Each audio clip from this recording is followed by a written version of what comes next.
गोपी जना वल्लभ गिरिवरधारी गोपी जना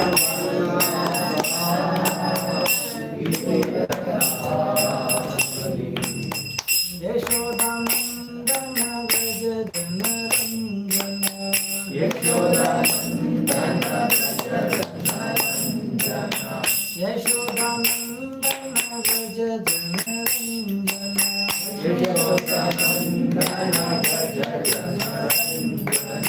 यमुना तीरा वनचारी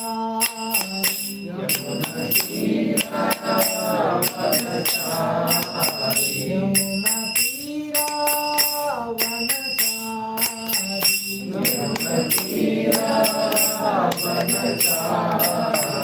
जय राधा माधव कुंज बिहारी जय राधा माधव कुंज बिहारी जय राधा माधव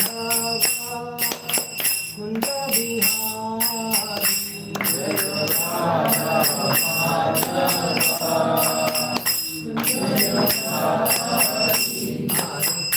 हरे Krishna Krishna Krishna Hare Hare Hare Ram Ram Ram Hare Hare Hare Krishna Krishna Krishna Hare Hare Hare Ram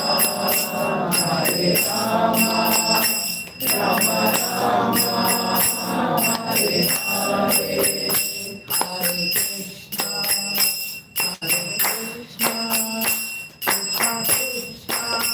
Hare Hare Hare Ram Ram Ram Hare Hare Hare Krishna Krishna Krishna Hare Hare Hare Ram Ram Ram Hare Hare Hare Krishna Krishna Krishna Hare Hare Hare Ram Ram Ram Hare Hare Hare Krishna Krishna Krishna Hare Hare Hare Ram Ram Ram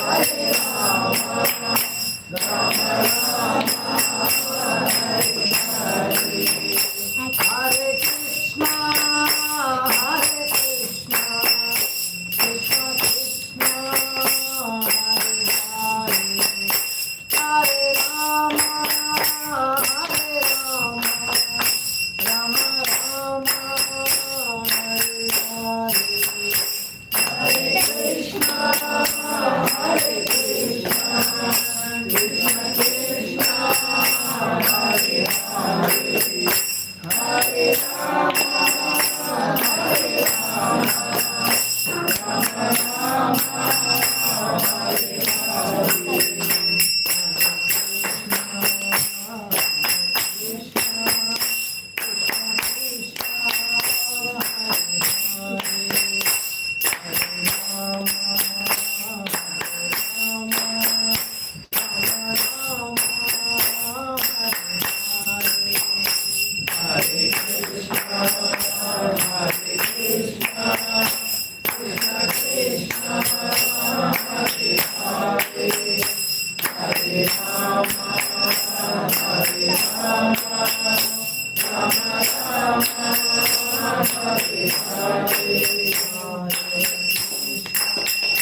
Hare Krishna. Hare Krishna. Om Namo Bhagavate Vasudevaya. Om Namo Bhagavate Vasudevaya. Om Namo Bhagavate Vasudevaya. Om Namo Bhagavate Vasudevaya. Om Namo Bhagavate Vasudevaya. Om Namo Bhagavate Vasudevaya. Hare Krishna, Hare Krishna. Hare Krishna, Hare Krishna. Krishna Krishna, Hare Hare. Krishna Krishna, Hare Hare. Hare Rama, Hare Rama. Hare Rama, Hare Rama. Rama Rama, Hare Hare. Rama Rama, Hare Hare. Hare Krishna. Hare Krishna. Very happy to see, especially my young students. First line. Very, these kids are Dev Prabhu, huh? Srinath Prabhu, Shreyas Prabhu, Shreya, Nishchita, Lakshmi. All the lines. Prabhu, I think you are come. Before, I see, after, behind Dev. Mohit, you have been here. Okay. Mataji is a new face. Yeah, Huh? Ananya. Ananya, very nice. Okay, nice. Thank you.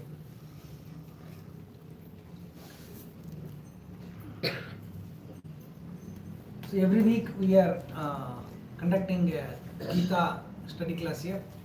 We start with Kirtan, Sankirtan, then discussions on Bhagavad Gita, then questions, and then Prasadam. So this is a very much part of our culture, especially Indian culture. We say Bharatvarsha, rich culture, and the essence of that richness is the philosophical and the spiritual wealth that we have.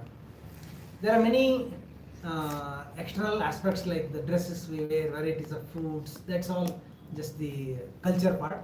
But the crux of that culture is the path of salvation that our culture gives us.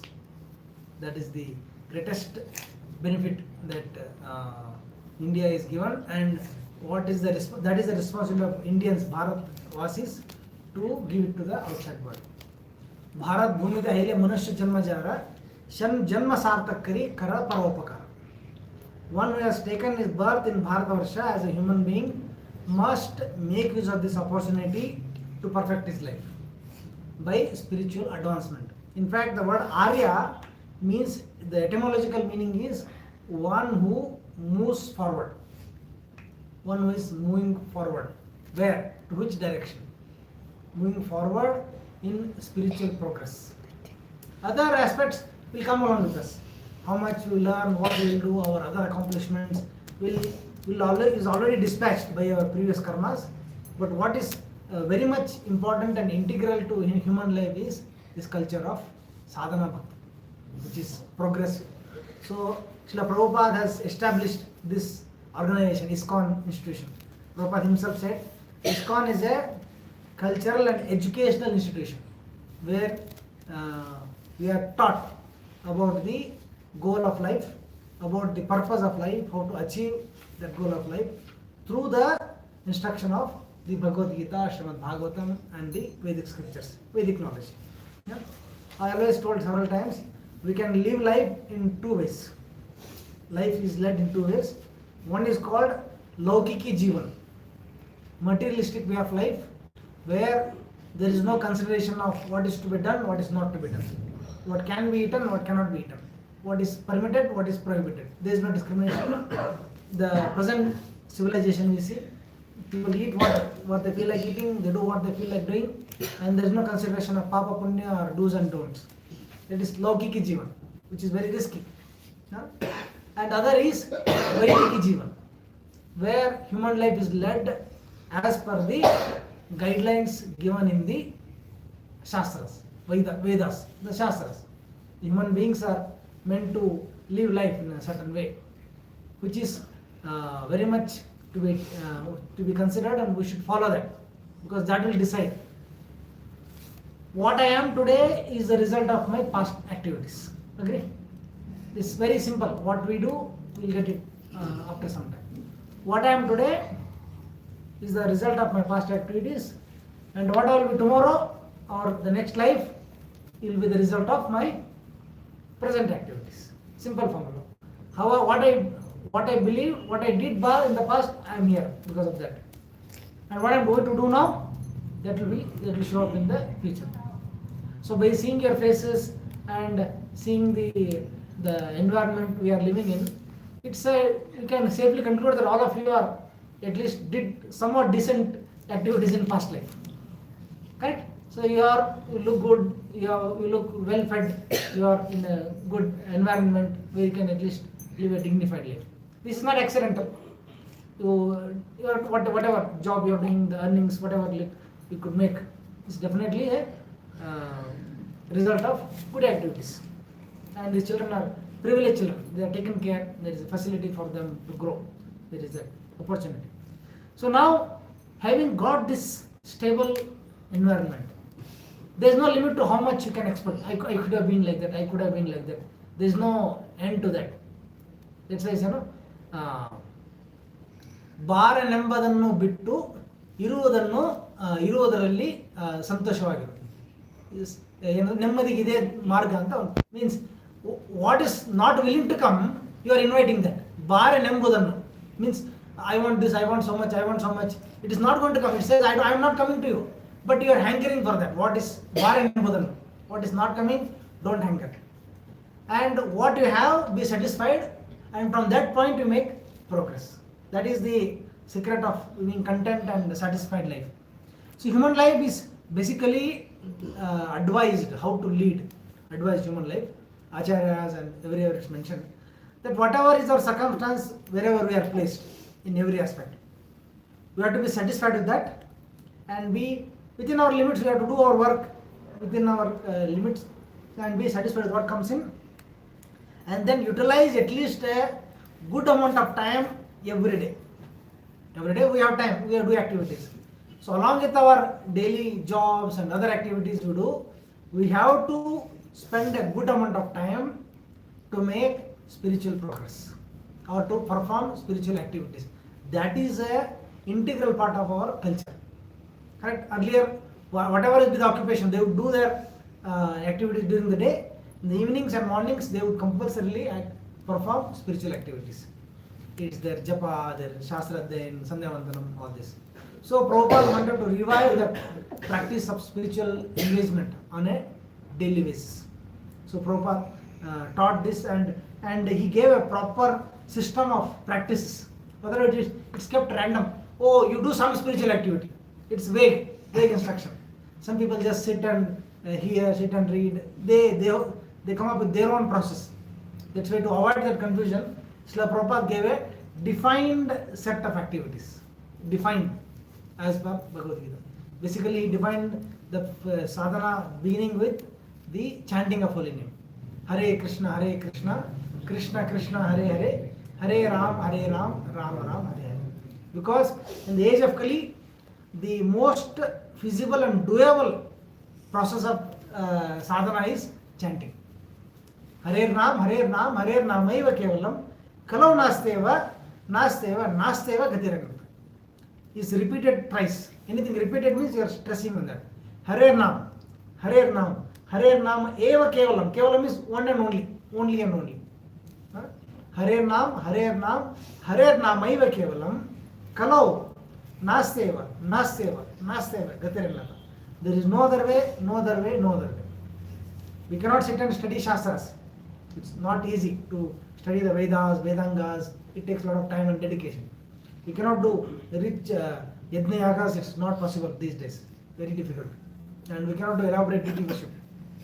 But one thing we can do is the chanting of holy name and study from the Vedic scriptures like Bhagavad Gita, Srimad Bhagavatam. We can study those scriptures. And Prabhupada gave this very process, chanting of Hare Krishna mantra every day and thinking about Krishna, associating with devotees. Because alone we fall weak, we become weak. Try chanting at your home alone or practicing spirituality. It becomes little strenuous, difficult. Alone, slowly we drop, consciousness drops. I discussed the theory of entropy is so much applicable to our mind also. Entropy means, it is a chemistry, physics we have studied. The tendency to degrade from order to disorder is entropy. It applies to all. leave this room unoccupied, it will slowly it will become dusty, dirty, and unkept, untidy. Correct? Similarly, the mind also. The mind, when you are in good consciousness, it is organized. It's in order. You work, it functions. You are in a disciplined mood. But the moment we are out of this company or association, it will gradually it drops. We don't feel like practicing. Even our daily activities are not that easy to perform. That's why there is some restriction. Order to disorder. So mind also has a tendency to drop from this consciousness of thinking about Krishna and gradually drop down to materialistic activities. So all the time we have to keep keep pushing it up through association. When we associate, there is some strength. Correct? I remember, alone I am weak, alone you are weak. But when we come together, there is strength. We motivate each other. That's why this is a spiritual association, means pushing each other, reminding ourselves to all the time focus, come back to the focus. Because the environment outside is very much contaminated and very much distracting to our spiritual practice.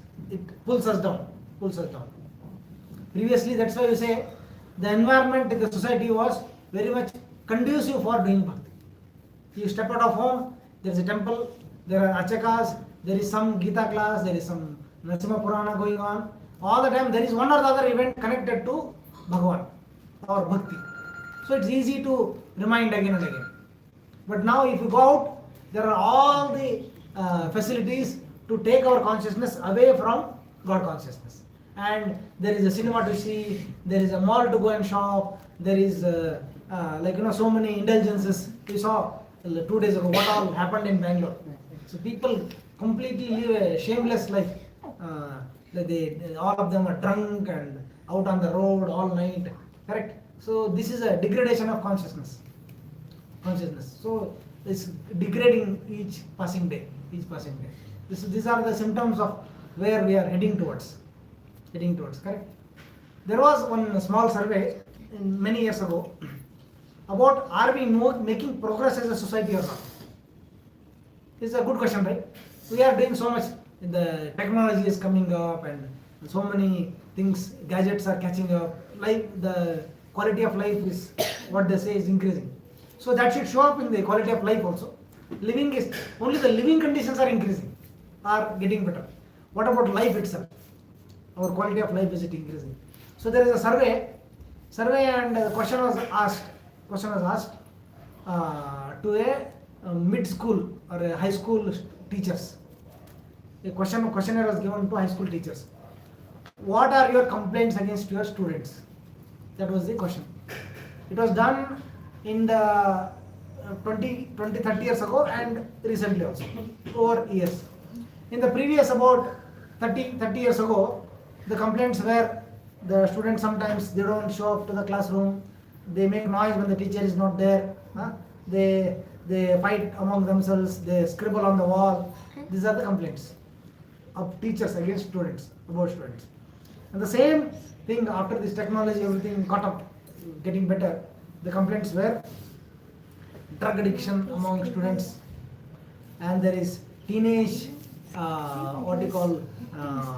teenage pregnancy and fights to the extent of shooting down. You see school shootouts, one boy comes and dum, he shoots out other classmates. Depression among students and the society as a whole. So these are the complaints. And nowadays it's not easy to correct children also. They take it very personal, and it's different scenario. Now we should ask ourselves, are we making progress or we are degrading as a society? And ask, what about chills? Ask all the aspects of society, all the aspects, different sections of society. As adults, was life better 50 years ago or today? What was life better? Was the food better before or now? Before? The food, you say, the first class food, for the first class food, the fuel, depends on the fuel and the utensil and the ingredient. 3 things are there. The grain itself, the vessel in which you cook, and the fuel used for cooking. He said, naturally grown grain was first class, the metal pots or the earthen pots were first class, for cooking, and cow dung cake was the first class fuel, the best fuel one could cook on. So those who ate in the villages, they see chula, that was real first class food.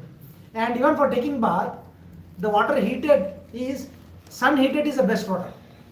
Means bucket of water in a steel or copper, not in a plastic what do you call bucket, in a steel or copper bucket, out in the sun, keep it in the sun, naturally heated under the sunlight. That is most refreshing. And more, little less, but really refreshing is the water heated on a chula, on a stove, or this what we call chula, wooden chula. That gives refreshment. And the last and the least refreshing, in fact burdensome, is the water heated in a geyser. Geyser hot water doesn't refresh you. It is only sensation of hot water, that's all, heat. It doesn't really refresh you. We don't become refreshed by taking bath in a, but we don't have choice now anyway, we are using it. But what I am telling you, the actual standards of, that's why people are so focused in previous. Chula, first class food. And the milk means desi cow milk. So the quality of good food, I myself, what I ate in childhood, now you are missing the taste, right? Recipe is same, the person making is the same, but the taste is gone. Because ingredient itself, the grain itself has degraded in quality. With all this use of fertilizers, chemicals, and it is degrading. Which was better? Food before was better, or now what is the status of food? What do you think? Before or food? And very peace of mind, how peacefully people were living was much better, much of luxury before. There wasn't this much of stress, so much of stress, depression, so much of confusion, frustration was not to be seen. Because that was, the life there was very much aligned to nature, very much aligned to Vedic way of living. People were living a very much Vedic living, and there was a lot of conviction about the law of karma, about the mercy of the Lord, and the conviction in believing in the after effect of what we do. So people, if any reversal happens in life, nowadays reversal means immediately they will end their life. They go into depression and they get into intoxication or more extreme steps. But earlier people would say, my karma. They were convincing themselves, saying that this is the result of my past deeds, so I have to accept it as a punishment, and then depend on the Lord for my future. That was the simple conviction. Now questions are asked, why me, why this cannot happen, correct? Because there is no conception of the previous karma that we carry forward after effect. He says, what I did, immediate result I want to see in the immediate future. So that is the luxury of life we had, and to revive that or live that life, relive that again, the only way is to come back to our shelter of Vedic life. So Prabhupada started this institution with the same purpose of giving that shelter to all of us and giving us the facility to live our life based on the teachings of the Shastras. That is very simple. The offering that Prabhupada had to give to the society, to revive our Vedic culture and to live that Vedic culture, of course in circumstances which are very much present. We cannot go back to that classical life. So wherever we are, if you come back to this way of living, that's called Vediki life, so that will give us a satisfaction and gradually take us towards the spiritual goals. So here we are basically discussing about the based on Bhagavad Gita. Sometimes we refer from Bhagavatam and other scriptures, but predominantly we are studying the Bhagavad Gita. So I was thinking about the theme of topics we should be discussing, what should go on in this topic, because it's a very vast topic. It is not possible to cover everything in one session. It's just not practical. And always we say, bite as much as you can chew. At a time, you can only bite, we can chew only one portion, right? You can't eat the entire lots of food. So let us bite take one bite at a time and gradually move towards the the continuation of the scriptures. So I was thinking it is good to start Bhagavad Gita from chapter 1, so that there is some substantial the course that we are doing. It is a continuation of the themes that we are discussing. Is it a good idea? Yes. So start with Bhagavad Gita, and we say whenever we go for book distribution, we have seen the most untaught, whatever uns you have in spiritual scriptural study are the Hindus. Most untrained or untaught, unlearned. Every Muslim would have gone through his Quran. Every Christian would definitely go through his Bible. And every follower of any other religion would have definitely gone through their at least standard text. And the so-called Sanatanis or Hindus are the only people who haven't gone through their texts. Agree? Our textbooks are our algebra, calculus, our differential equation. They are become our scriptures. And the only goal of life throughout education, if you ask these kids, is to somehow or other get a good number of marks and get into a job, company, and then goes on. Correct? So that's what is happening. And there is not real commitment both in the adults and what to speak of passing it on to the children about a what you call administered, listen to the word, administered completion of Bhagavad Gita. Can you understand what I am trying to say?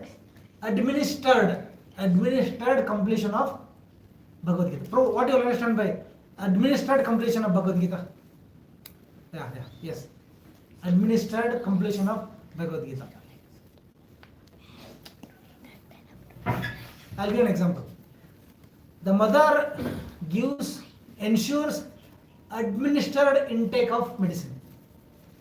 Administer means to karma karke khilana. You have heard the word administering?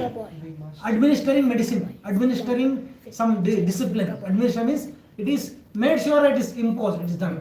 So now what you will understand by administered completion of Bhagavad Gita? Imposing. Complete it.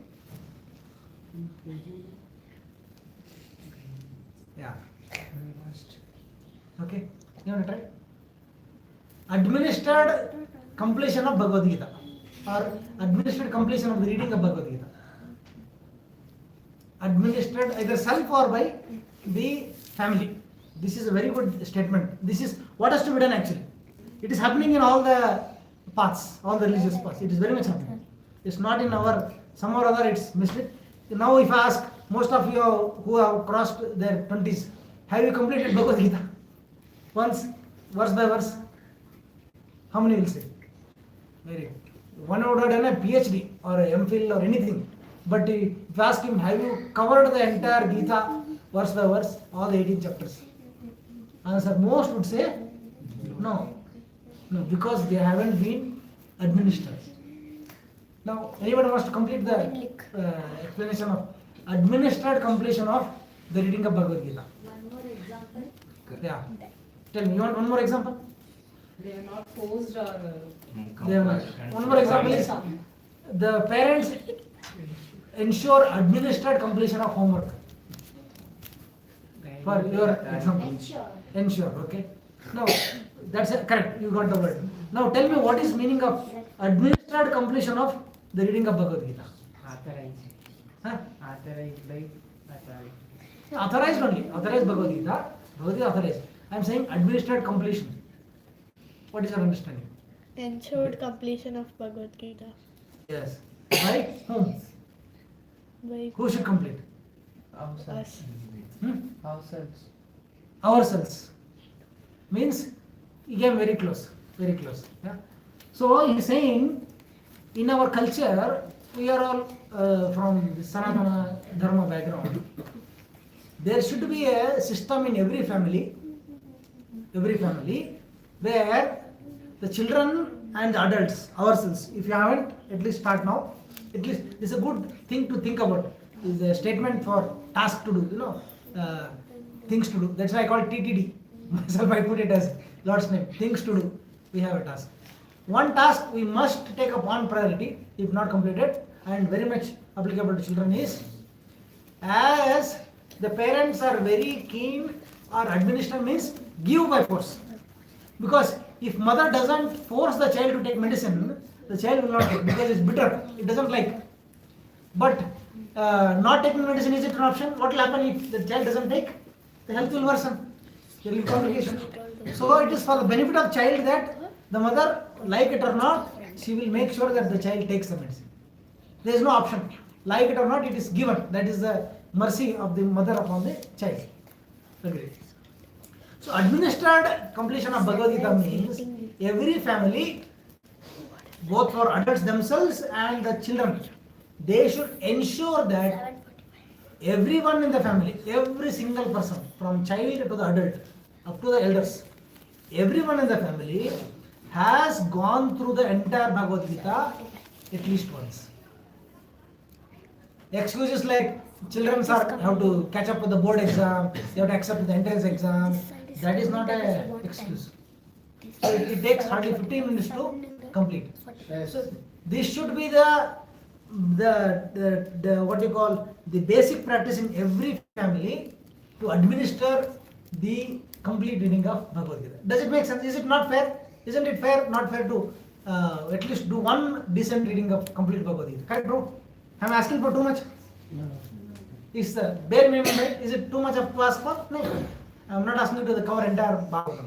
So let us look at this project of self-administering and administering our children. To at least go through the entire Gita once. It's a very small book, 700 slokas. Every day if you do 2 verses, 2 to 4 verses, best limits, you can easily cover within a year. 365 into 2, 350 into 2 is 700. You can even do well before that. A good studious student will do within 6 months, one can complete. Is it can we take up this task? Who are ready? Yeah? Yeah, children are ready. Yeah. Prabhu is there to ensure. Administered completion of Bhagavad Gita once. So at the end of the 18th chapter, when you are reading Yatra Yogeshwara Krishna, Yatra Parvadhanardhara, you feel a sense of satisfaction. Oh, I have traveled through the journey of the entire Bhagavad Gita. So this is a must to do. Because I have seen people have crossed their 50s and even 60s. If I ask a question, sir, did you go through the entire Gita once? Many people will be surprised to hear that it's a no. They would have heard bits and pieces, little bit here, little bit there, some vague understanding, but haven't gone through it in a schematic manner. It's very, very important. For that, first thing is, all of us should have a Gita copy. Correct?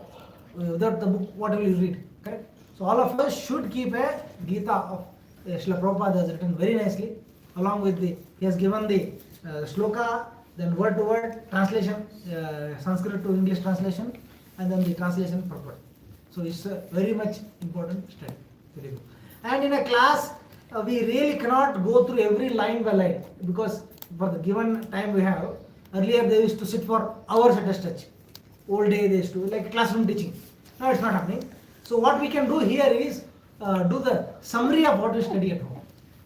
For that we have to do some homework, go through the verses at home, and then when we come and meet during the weekend, we go through those verses which we read, correct? So please, if there are shorter copies, we can organize, correct? So don't be hesitant in saying I don't have. You don't have to tell me now, but Ramesh Prabhu is here. So please inform him that if you have a copy, very good. If you don't have, please inform Ramesh Prabhu. He will ensure that he will get a copy. One should have a copy of Bhagavad, at least one's serious understanding is very, very important.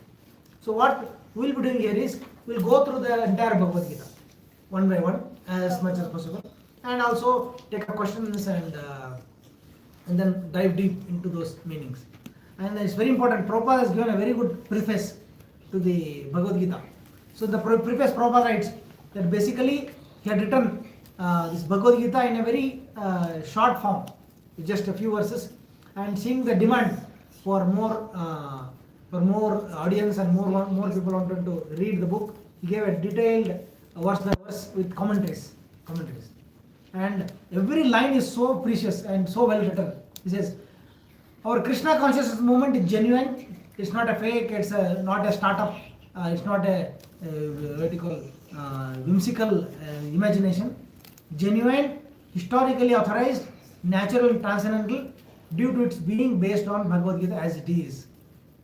So any spiritual organization to be authorized and genuine, it must be based on the teachings of the Bhagavad Gita.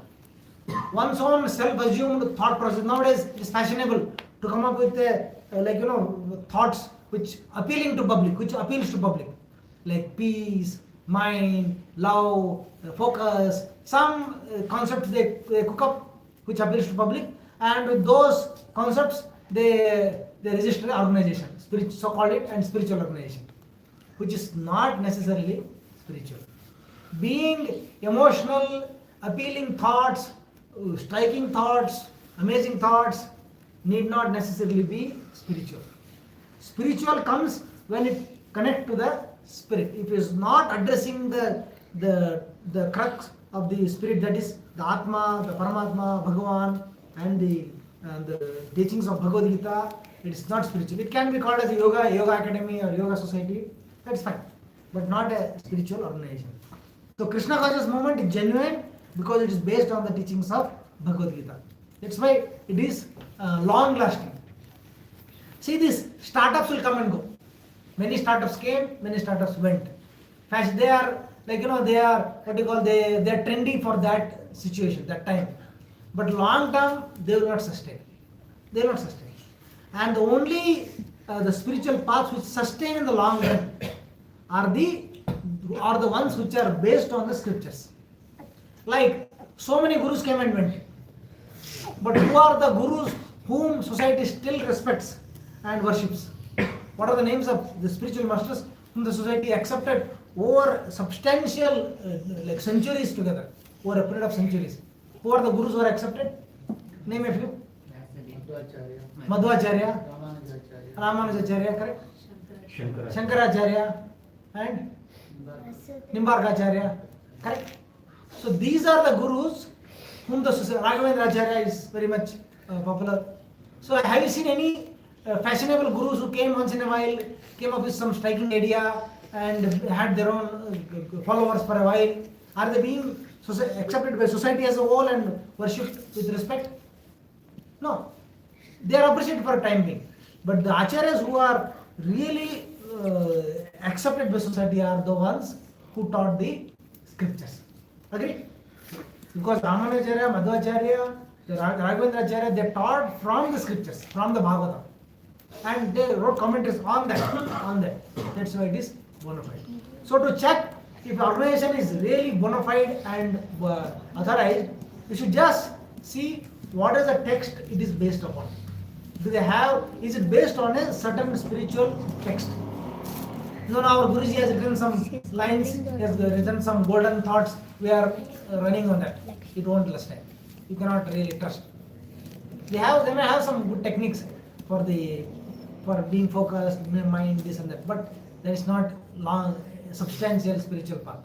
It should be based on the scriptures, the Bhagavad Gita or the Srimad Bhagavatam. And Prabhupada is saying the credit he gives to the parampara, his guru who has taught. This is a parampara system. It's not one startup. Suddenly I get an amazing out of the box idea and I start an institution. No, it comes from a parampara. Like mathematics is being taught in a parampara. Teacher teaches, professor, and passes on and on. So Bhagavad Gita also is taught in a Guru Shishya parampara, starting from Krishna. Correct? So there are 4 paramparas. Correct? What are the 4 Vaishnava paramparas? Brahma parampara, Shri parampara, Kumara Sampradaya, and the Rudra Sampradaya. Shall we repeat? Brahma Sampradaya, Shri Sampradaya, Rudra Sampradaya, and the Kumara Sampradaya. So these are the first 4 authors or the founders of these 4 paramparas. Brahma parampara. Brahma Sampradaya is what is coming down through the Lord Brahma, and the prominent acharya is Madhvacharya. Brahma Madhva parampara. Madhvacharya, we have Udupi Mata, there is the following of Brahma parampara. Sri parampara is as followed by Ramanujacharya. In South India we have so many Srirangam and Melukote, all the Sripad Ramanacharya. He taught from Lakshmi Devi is being taught. Rudra Parampara. So what we have in Srinathji in Rajasthan, the Rudra Parampara, Nimbarkacharya, not Nimbarkacharya, Vallabhacharya. Vallabhacharya is the prominent Acharya, and Vishnu Swami and Vallabhacharya is the Rudra Parampara. Then Kumara Parampara, the 4 Kumaras, they taught and they passed on knowledge. Prominent Acharyas, Nimbarkacharya, they are the authors. So these are the 4 Paramparas. And ISKCON movement comes in the Brahma Madhva Parampara. And there is one more aspect of that, is Gaudiya Parampara. It's Brahma Madhva because it started in Bengal. This is the Brahma Madhva Parampara.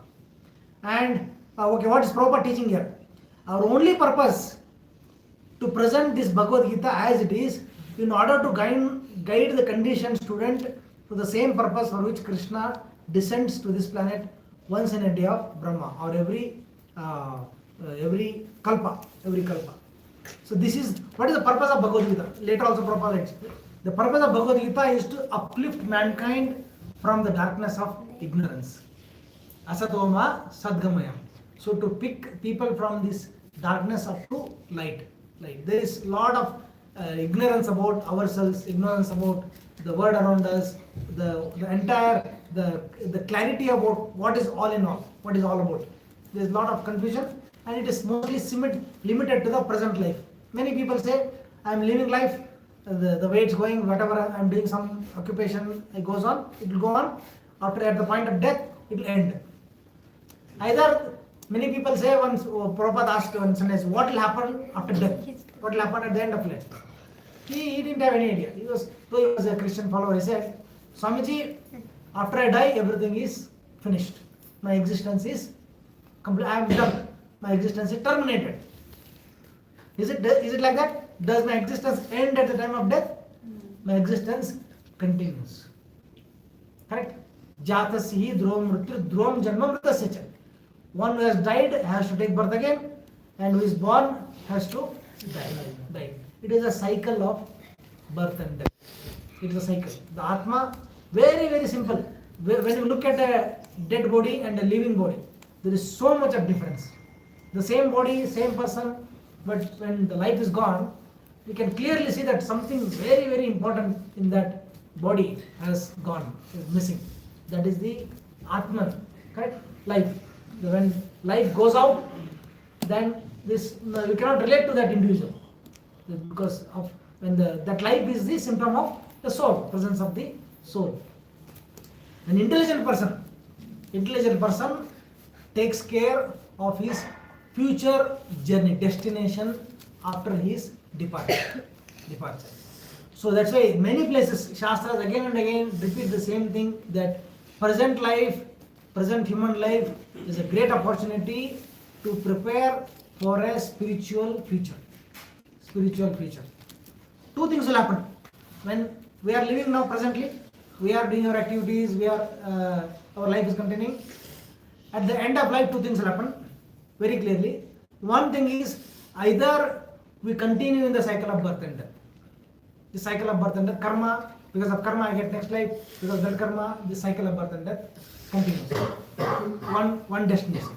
Another destination is, if I am spiritually advanced, if I focus on spiritual advancement, then I have an opportunity to end this cycle of birth and death, which we call as moksha or salvation, and move on to the spiritual world.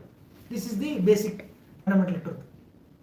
But for want of this knowledge, people have no clarity about what they want to do or what is life all about. Of course, the sense of preparation future is very much there. Why we save money? For future. Why we are investing on children's education? For their future. Why we are keeping some surplus cash or deposits? For future. Very much for future. All of us are working for future. We save, we invest for future. But how do we define future? In the Hare Krishna, Shreyas. Okay. So, our definition of future is my future days from post-retirement to pre-death time. That is the duration after I retire and before I die. That is what we call as future, right? Presently. After I am no more able to work, now I am earning. When I am not able to work, when I am not able to earn, and until the time I leave this body, I should have some funds to maintain myself. I should have some home place. But that is not future. That is present. That is part of your present. You can say later part of the present, second half of present. But that is not future. Future is post-death time. Is future. So one has to prepare for future. Your FDs, your mutual fund investments, they are not going to be handy for the post-death future. Are they going to come with us? That is not going to come. So post-death investment is it's what is an intangible asset in the form of your spiritual assets, what we practice. That's what is going to give us either a better birth or a spiritual future. So intelligent person prepares for his future life after this body, this life. So that is the kind of direction we should be working on. We should not be too much concerned about the present life. Of course, we do our bit to live a good life, but our goal should be on the future of life. So in a simple way, the purpose of Bhagavad Gita is to help the conditioned soul. We are here, the souls, to what is called as the accomplishment or the achievement of moksha, or termination of this cycle of birth and death. That's the heart of we have this philosophy. So two paths. One is the path of continuation of birth and death. Another is the path of termination of birth and death. So what should be continuation or termination? Termination of birth. That is meaning of human life. The moment human life begins, when human thinks that I have been taking birth, dying, so many lifetimes, been there, done that, all that. Now, how can I end this journey of the cycle of birth and death? That is where human life begins. Not just how will I get more food, how will I get more money to enjoy my gadgets and material facilities. That is not real human life. Human life begins when this question is asked. Why I am suffering? Why I am taking birth again and again? How can I end this? Can I end this cycle of birth and death? And we heard places like Vaikuntha Loka, spiritual world. What is it all about? Can we transfer ourselves? So that is the purpose of presenting Bhagavad Gita. This is very important. The Krishna conscious movement is essential in human society, for it offers the highest perfection of life.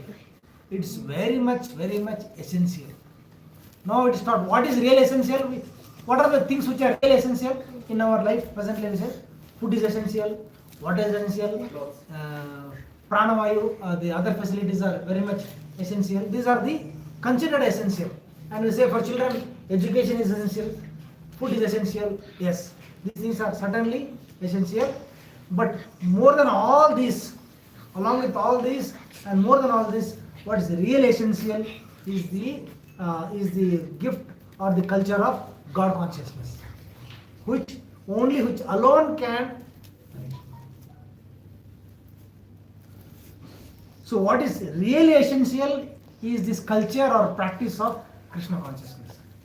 For some things we say, you heard the saying, if you follow my advice, if you take up this advice, in the future you will thank yourself for having taken this decision. Have you heard people telling you? Saying, some elderly people, if you take up this advice and imbibe this one thing in your life, you will thank yourself and you will thank me down the line for having done this. Okay, I am happy, I am glad I did. You thank yourself. I had some sanity to take up this one particular task or thing. Imagine something very simple like rising early in the morning, or taking your food on time, or being consistent in what you are doing, or even any one practice which you take up, or doing a certain course, timely course which helped you, gave breaks, or for example. What I am telling today, please listen, all of us should listen, that this Krishna consciousness is process, is chanting of Hare Krishna daily. You may not appreciate the value of it right away. In the childhood, our parents tell study every day, do some certain things every day. So that you will not appreciate, kids will not appreciate why it is relevant. But down the line, when they come to our age, they say, oh, good, I was told this practice, good thing. Okay. So now, in the present situation, we don't have a real clarity of every aspect of that. If you are told, chant Hare Krishna every day, read Bhagavad Gita every day, associate with devotee every day, regularly, and take up this Krishna consciousness.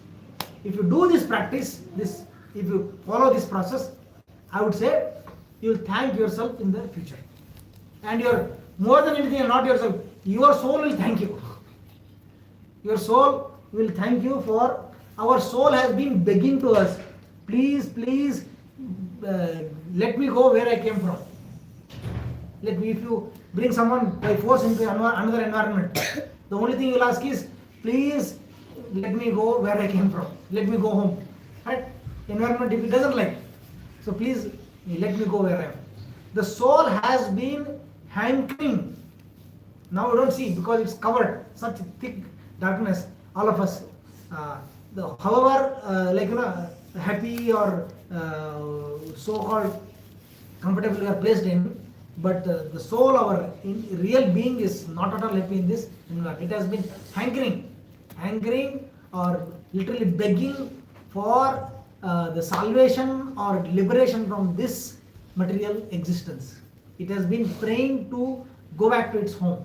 That is the spiritual world. It has been praying several times, but just that we ignore that call because of this environment. In the Bhagavatam, it's very clearly mentioned that every soul before birth, all of us before birth, we pray sincerely to the Lord. We literally beg to the Lord that, oh my Lord, I am in a very miserable situation in the womb of my mother. I am caught upside down. It is very miserable situation, and material existence is very much a painful life. Kindly deliver me from this garbhavasa or the engagement in the soul, and I promise you that this lifetime, in this life, I will perform bhakti and I will live such a way that I will come back to you in this lifetime itself. I will achieve this perfection. This is the promise every child makes. It's there in the Bhagavatam. But the moment we take birth, there is a covering. Happy birthday to you. Happy birthday to you. हमारा engineer आ गया, हमारा doctor आ गया, हमारा lawyer साहब आ गया, हमारा वकील साहब आ गया. They name us before the moment we are born. So this covering of this material, engagement, this ignorance, is literally applied upon us from the very first day. If the child is not fortunate enough to get the devout parents who are aware of this, what to be done for the child. This covering, they ensure that we forget our plans. All of us, it is documented that all the souls pray to the Lord in the womb that please give me the sanity to do bhakti and become delivered from this material existence in this lifetime. That is a prayer. The moment we come out, we forget.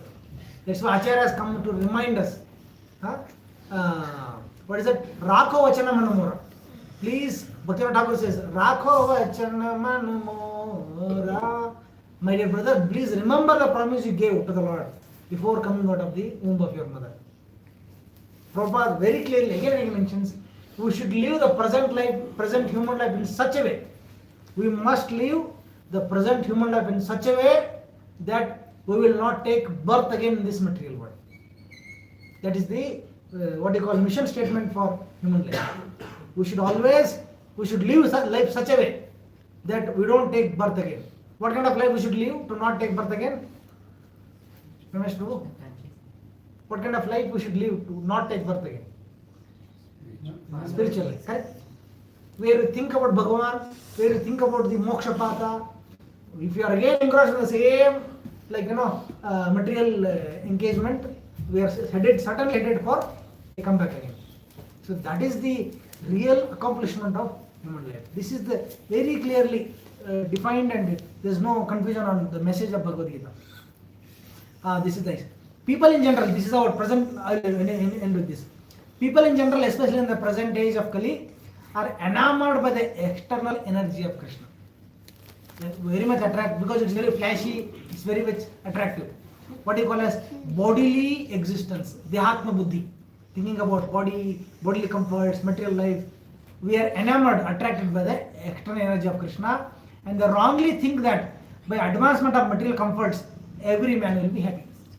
Comforts, having an air conditioner, having a gadget, having material comforts like eating, sleeping, all the other facilities. One will be happy by these material comforts. So people in Kali Yuga are enamored by external energy, and they wrongly think that by advancement of material facilities they will be happy. They have no knowledge that the material or external nature is very strong. The Maya Shakti is very strong. For everyone is strongly bound by the stringent laws of material nature. A living entity is happily a part and parcel of Lord, and thus his natural function is to render immediate service to the Lord. By the spell of illusion, one tries to be happy by serving his personal sense gratification in different forms, which will never make him happy. By spell of illusion, we think that by satisfying the body and mind, we will be happy. But has anyone ever become happy by satisfying body and mind? It hasn't happened. It will never happen. There is a Sanskrit saying, "Bhogo na bhogya vayamevo bhogya." मैं भोगों को भोगने गया. मैं भोग मतलब objects of enjoyment, food and shelter and facilities. मैं भोगों को भोगने गया, लेकिन भोगों ने मेरा भोग ले लिया. We become engulfed by the objects of enjoyment. We don't enjoy. We get used up by those objects. Right? Bhogo na bhogya. No one has ever become happy by material indulgence. They can get a glimpse of the temporary happiness, but it will again lead to complication. What will really make us happy? Instead of satisfying, okay, this is the final line here. Instead of satisfying one's own material senses, he has to satisfy the senses of the Lord. Instead of satisfying himself, he has to please the Lord by doing bhakti. The Lord, that is the highest perfection of life. The Lord wants this and he demands it. One has to understand this central point of Bhagavad Gita. So this is the essence or the crux of the message of Bhagavad Gita. What is that? Instead of trying to satisfy ourselves by sense gratification or sense enjoyment, we must satisfy the Lord by performance of bhakti process. Bhakti process. Okay? This is the central point. One has to understand this central point of Bhagavad Gita. Our Krishna consciousness movement is teaching the whole world this central point. This is what is the offering of ISKCON movement. He's saying, instead of trying to satisfy or be happy in the material environment, we have to be happy. We have to take happiness or engage ourselves in satisfying of the Lord. That is service to the Lord. So does it mean fasting and only offering to the Lord? Does it mean not doing our daily activities? Does it mean quitting and going to the forest? No. Bhakti means whatever path we have taken up in life, as a professional, as a businessman, whatever, as a family man, as a whatever occupation we have taken up, we must do the same activity but in devotion to the Lord. In devotion to the Lord. So there are some elements which you have to accept, like chanting of Hare Krishna mantra on a daily basis. Hare Krishna, Krishna Krishna Hare Hare, Hare Ram, Ram Ram, Hare Hare. This Mahamantra chanting, please trust me, if you take this practice on a daily basis, you will thank yourself. Your soul will thank upon yourself. In Kali Yuga, it is said, people are not merciful. The mercy is very rarely seen. People are suffering and people pass by. So there is a statement that what to speak of being merciful upon others.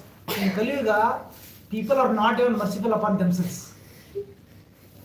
We are, by any amount of material indulgence, there is no mercy. We are not being merciful upon ourselves. Because in fact, we are harming ourselves. We are pushing ourselves lower and lower by materialistic indulgences. And the activity of bhakti, Hare Krishna Mahamantra.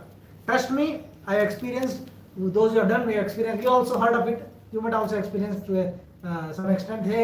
If you chant Hare Krishna every day, if you take up the study of Bhagavad Gita and practice Krishna consciousness, your soul will thank you, you yourself will thank you. Now I thank myself for having taken up this 20 years ago, because now I can see that I couldn't have done anything more meaningful.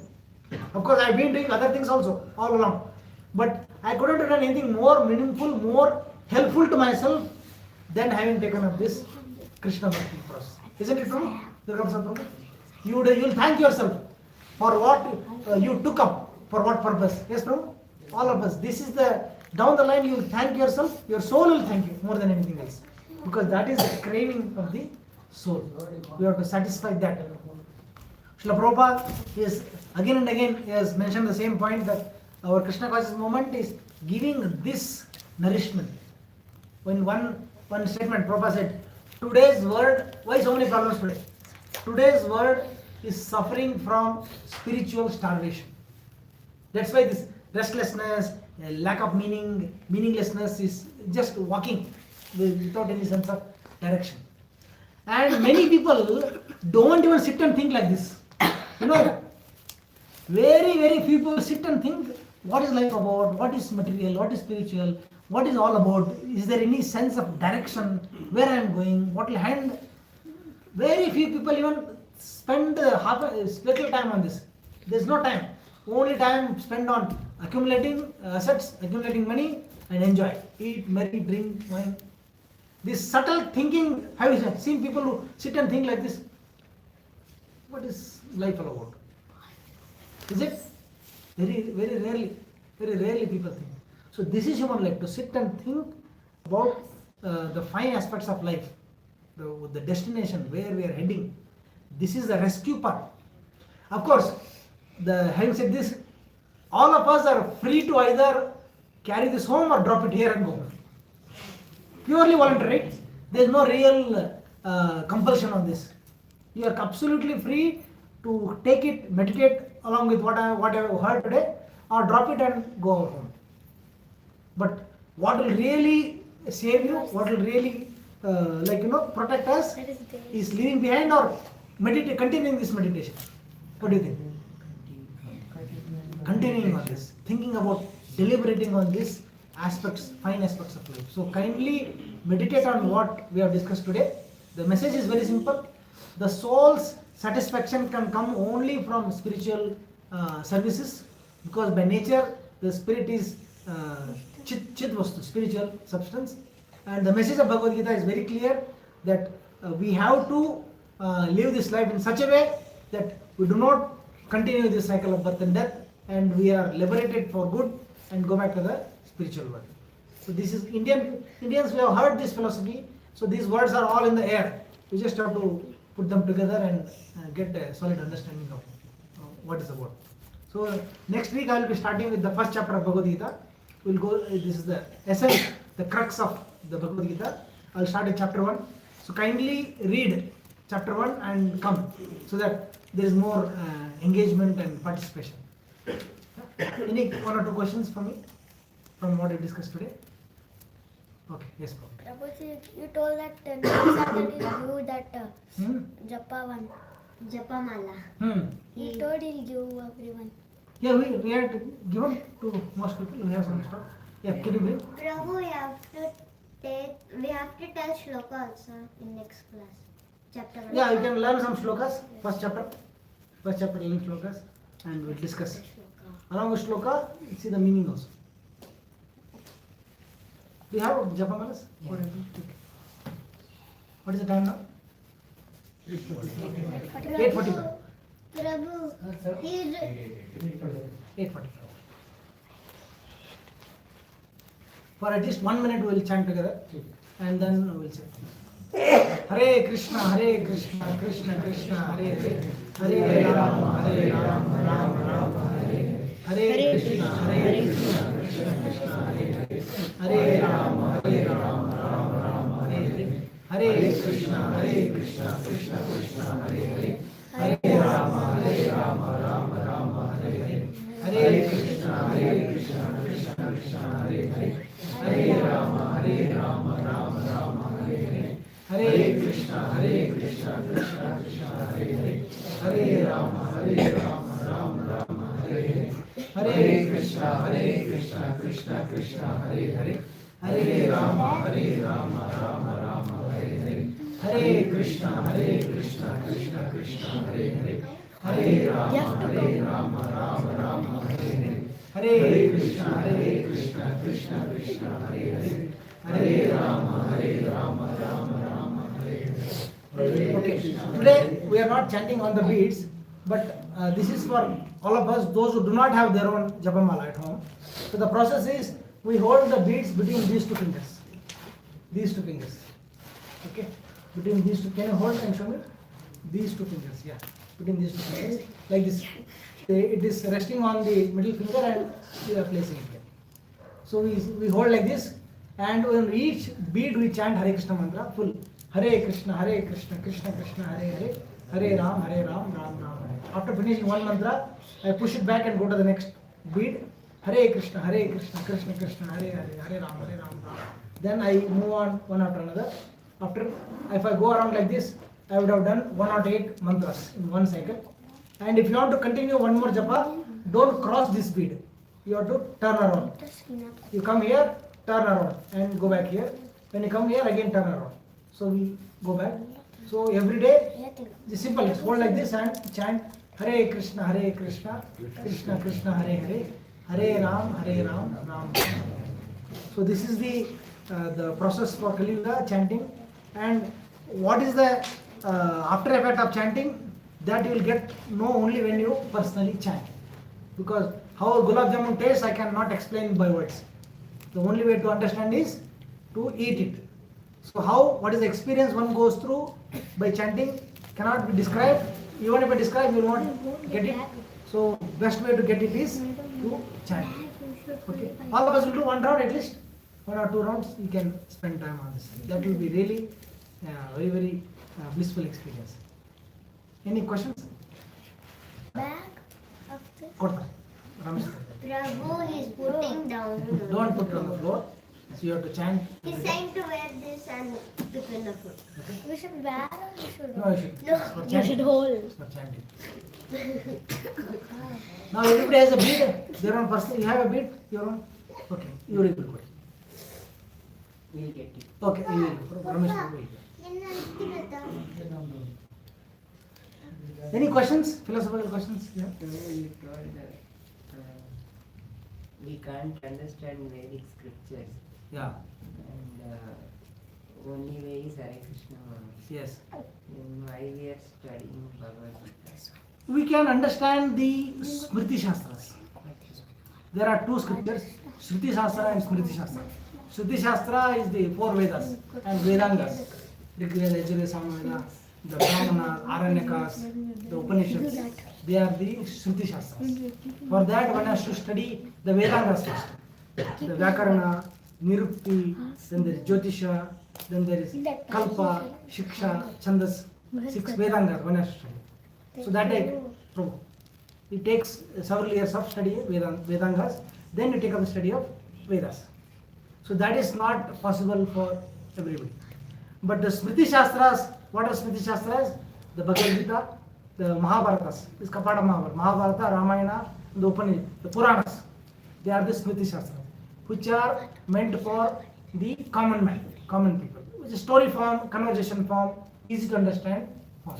So Purana means Puryati iti Purana, elaboration of the Vedic scriptures. Elaboration, explanation, like a formula and a derivation. So it is in a layman language, this is explained for our understanding. So that's why you see Bhagavad Gita or the Puranas, easy to understand, story form. So we can study that definitely. Now, even if you can understand that also, there are teachers who will explain. So when we say what we cannot study is the Shruti Shastras. Very few, select few, but Smriti everybody can understand. It's designed for understanding of the non-qualified people. Good question. But thank you. We'll take this out.